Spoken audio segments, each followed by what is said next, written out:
Hello, and welcome to Your Sparkly Brand. We're here to inspire and empower female entrepreneurs like you. This podcast is all about delivering no fluff, high value content that helps you grow your business. It doesn't matter if you have no budget and are still DIYing everything on your own. We're giving you the tips, tools, and strategies you need to build a sparkly empire. I'm Lauren Tassi, your copywriter and launch strategist, and I'm here with my co-host and the design and marketing queen, Megan Gersh. Hi, Megan. Hey, how are you? I'm doing great. How are you? I'm good. What's going on this week? What's making you feel sparkly? So this past weekend, I was able to go to a music festival, just went with my husband, Jerry, and it was just kind of a nice time to just go, the two of us. I feel like we haven't done that in a while. And so, yeah, it was just nice to kind of go hang out, not have to worry about work and just get some, I want to call it downtime, but that's like kind of a funny way to like think about that. Yeah, just to kind of like recharge a little bit. Yeah, I love how every time you go to a music festival, it's always your sparkly moment of the week, which makes sense. Yeah, it's like my favorite thing. What about you? Yeah, so this is it's kind of unexpected, but I was having a lot of fun with it yesterday. So I'm doing a test project for a potential client. It's like a really big brand. They have like a 7-figure email list. It's literally just like one email. And initially it was one of those things where I was like, well, I'll have somebody do it for me. And then they sent me all the stuff and I was like, okay, I could literally write this faster than I could explain to somebody else how to do it. So I'm doing it myself.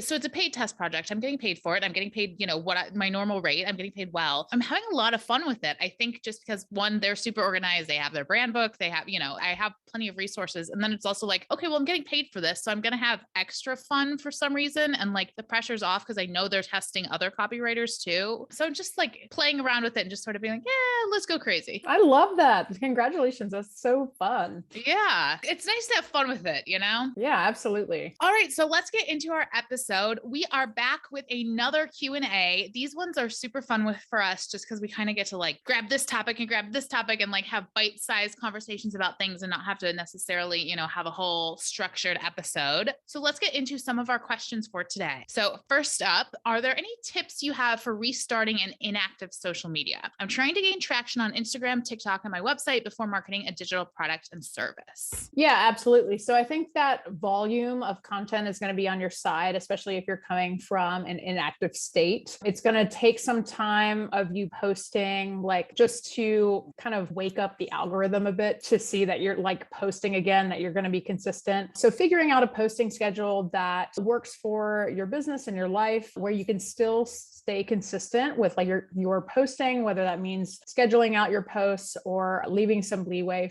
to kind of like post on the fly, depending on the creation style that you prefer, is going to be helpful. One other thing that I'll mention too is to make sure that your social media profiles are updated with your most recent offers. Sometimes a company can kind of go dark on social media for a while, and when they come back, their offers have changed. So making sure that, your website is current, that your call to action is current on your social media, that you're properly explaining what it is you want to push people to. Lots of times, if you're launching a new product, that will need to change. So like, let's say, for example, you are offering t-shirts before and now you offer socks or something like that. Like you want to make sure that the verbiage is, consistent with your current social media posts. The one thing now, I know this question was specifically, restarting interactive social media, but the person is also saying they want to get some traction on their website. And my advice would be to capture emails, especially if you're sending traffic to your website, have a pop-up, have some sort of freebie, some offer, a mini bite of whatever your service or your digital product is, just because then you are not reliant on social media if and when things change.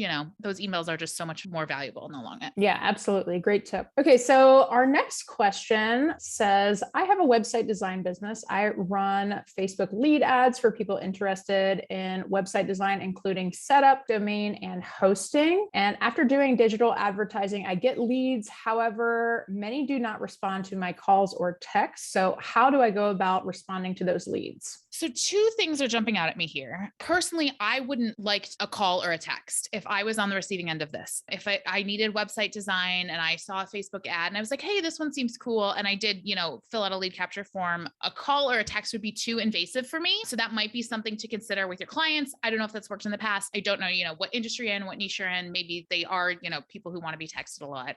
That's my first red flag there. And the other thing would be to look at your Facebook ads and like who you're targeting and are you qualifying these leads. There's certain ways you can do it in that step from once they click on the ad to they fill out your lead capture. And maybe it is your pricing. Maybe it's something there, just because to have them go down your funnel and then just be completely wrong and just like cold traffic that's never going to buy from you. That's why you're not getting responses. Those are two things that jumped out at me. What do you think, Meg? Yeah, I was going to say the first thing that jumped out at me was kind of the targeting of the ads. So like by telling Facebook you want them to run ads to people with interest in website setup, website domain, and website hosting, makes me think that they're probably pushing those ads to website designers, which probably is not your target audience. I'm guessing you're trying to target businesses. So it's probably putting it in front of website designers when you're a website business. So that might be problem number one. Like you're getting the wrong leads to kind of respond to you. Same thing goes for like following up with those people too, is like calling seems like a very aggressive way to follow up with them. I would think that if I'm opting in for some type of, lead magnet or something like that, I might start to get emails from you. That seems like a more natural progression of things. Like you might get put on that person's email blast list, but it just seems like too far of a jump. That seems like going on the first date and asking to get married, like it's that kind of energy where you need to kind of warm up those leads a little bit more before you kind of jump in and ask for the sale. Yeah.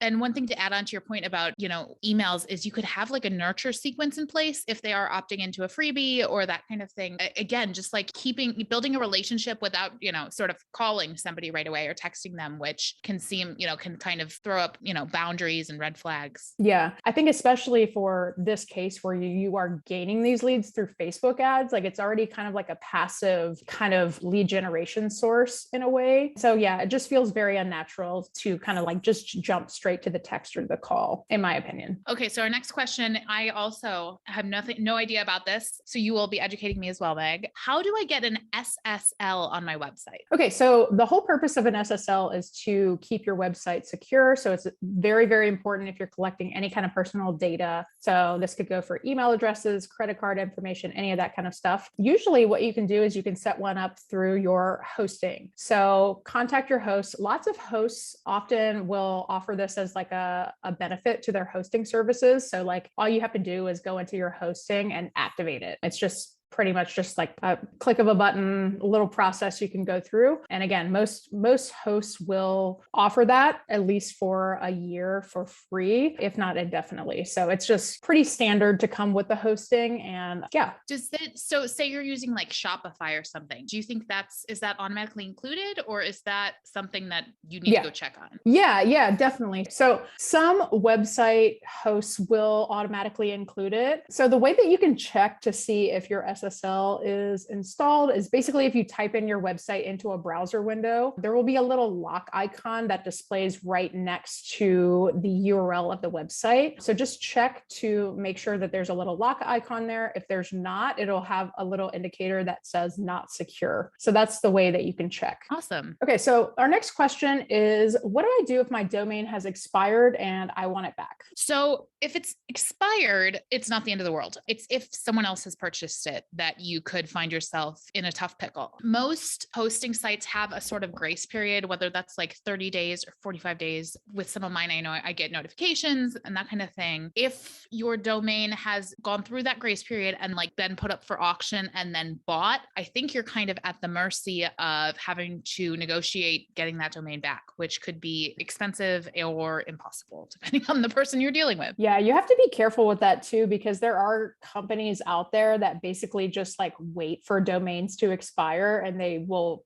buy up those like super valuable domains. And it's not a great practice, but it is something that you have to be kind of aware of, is, somebody essentially like holding your domain hostage, which is not fun. Oh, sounds awful. I literally have never let a domain expire because I don't want to go through that. And I'm always just like, well, if somebody wants it, they can try and buy it from me. It's like projects I did 5 years ago that definitely don't need a website anymore, but I don't want to let them go. Yeah. So keep your domain information current, keep the credit card information up to date. And you can also turn on the auto renew as well to kind of avoid all of that. Okay. What's next? What is the top thing that you need to add to your website to assure customers that you're a legit business? Oh my God, this is one of my favorite questions ever, because it's not just one thing. It's a ton of different things, because if any one of these things is broken or looks weird, that's all it takes to kind of, send somebody on their way. The website has has to be functioning properly. It has to look like it's branded properly. You know, if you're using 5 different color reds on your website, that is a visual indicator that could say that, hey, this is not a trustworthy professional. So it's lots of like little tiny things that kind of all add up to build that credible brand. Again, the security, going back to, do you have an SSL? Does it feel like if I input my credit card information, am I actually going to get something in return? You know, looking at your user experience, are things easy to find on your website? Do you have, you know, a working search function? That's like a big thing that I see a lot of sites kind of stumble on, is like their search is broken for some reason. There's a lot of different things. I would almost say you don't want to add things. Like, it's the more things that are there, the more red flags that I feel like go up in terms of, this seems weird and fishy. One of the things for me specifically, because, you know, I deal with like products and product pages all the time, is like when there's too many like little credit card logos or like little payment processor logos. And it's just like, we are very trustworthy. And there's just like badges. And it's just like, there's like more than just like one of them, is to me just always seems weird and fishy. So I would almost say, don't add things, remove things. Yeah, that's a really, really good point. I would say, you just made me think of too, like having like great customer reviews or testimonials can be really helpful in like building that trust as well. I mean, I can't tell you how many times I have gone to buy something and there's no reviews, and that raises a red flag. It's like, why are there no other reviews? Why has no one else tested this? Why does no one else have feedback on this? And so I will most likely go to something else that has reviews, because I want to see what other people are saying. It's like that social influence kind of effect. If it helped you, then it can probably help me. Yeah. And I would also say, do not put fake reviews. Like, it just like, it comes off, you can tell, right? There's just like the tone of them are all the same, or they're all like one sentence. It's okay if like somebody left you a review or sent you an email or something and it's somewhere else, and maybe it didn't come through your website, but it's a legit like review.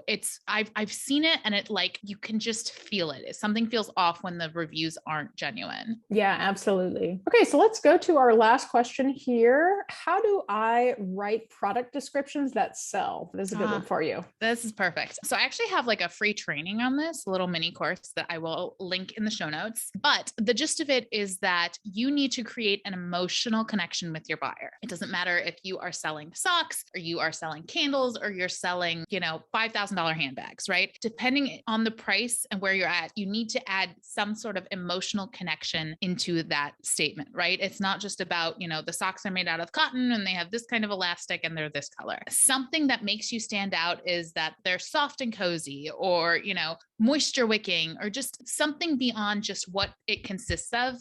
I see so many lost opportunities for just ways to increase sales, and then ultimately like increase that customer loyalty, right? You put those words on a page, those words are then ultimately probably going to come out of your customer's mouth at some point. If somebody goes, hey, those are cool socks, where'd you get them? They're like, oh, great. And they're moisture wicking too. So it's just thinking beyond what your product actually consists of, which can be really hard if you're the creator or it's your business, just because you become so involved in the technical details. But talk to a friend, you know, say, hey, what do you like about this? And they might just be like, it's soft. And maybe that's your thing. So sort of finding those, we talk a lot about features versus benefits, right? Those are the benefits, is that it's soft. It might be 100% cotton, which is a feature, but the benefit is that they're super soft. Yeah. And I think it's important too, to kind of think about how you can like set the scene for your customers. So like, how can you immerse them in what that product will mean for their life? So like, this product is the perfect product for a date night with your one and only, or like, you know, like really like taking what that product is going to do for somebody and like putting the customer like directly in that